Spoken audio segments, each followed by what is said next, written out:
গোটা পরিবার নিয়ে এবার দোলায় অর্থাৎ পালকিতে চেপে কৈলাস থেকে জনপদে নেমে আসছেন মা দুর্গা।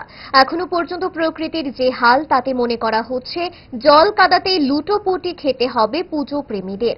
কারণ সেপ্টেম্বরের শেষ দিকেও এ রাজ্যে বৃষ্টির অভিজ্ঞতা রয়েছে মানুষের। এসব চিন্তা করে তো আর পুজো উদ্যোক্তা ক্লাবগুলি বসে থাকতে পারছেন না। শহরের বিভিন্ন ক্লাবের ইতিমধ্যে খুঁটি পুজোর কাজ সম্পূর্ণ হয়েছে এবং এগিয়ে চলছে মণ্ডপ তৈরির কাজও। সোমবার শহরের অন্যতম বনেদি এলাকার শান্তিপাড়ার ঐক্যতান যুব সংস্থার খুঁটি পুজো শাস্ত্রীয় রীতি মেনে সম্পূর্ণ করা হয়েছে। এবছর তারা মণ্ডপ তৈরি করতে চলেছে মায়ানমারের বুদ্ধ মন্দির এবং পুজো হচ্ছে বিগ বাজেটের।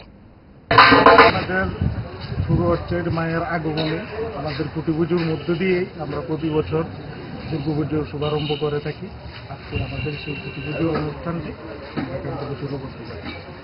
কি থিম রয়েছে, কি কোথাকার কারিগর রয়েছে, প্রতিমা শিল্পী হচ্ছে আমাদের এবারের থিমটা হচ্ছে মায়ানমারের একটা বুদ্ধ টেম্পল।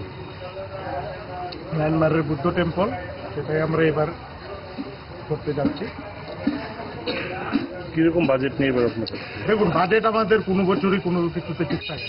আমাদের প্রতি বছর বাজেট আনলিমিটেড হয়ে থাকে। আমরা পুজোর সময় আমরা খরচ করি, আমরা যেদিন বাৎসরিক হিসাব হয় সেদিন আমাদের বাজেট। কাজেই বাজেট আমাদের কোনো বছরেই শান্তিপাড়া বরাবরই আমরা বিগ বাজেটের পুজো করি। দোষ আপনার ফুড হ্যাবিটে নয়, ভেজালে। সেই মায়ের আমল থেকেই তারা 5 দশক ধরে গ্যাস, অম্বল ও পেটের সমস্যার একমাত্র সমাধান গ্যাস নল।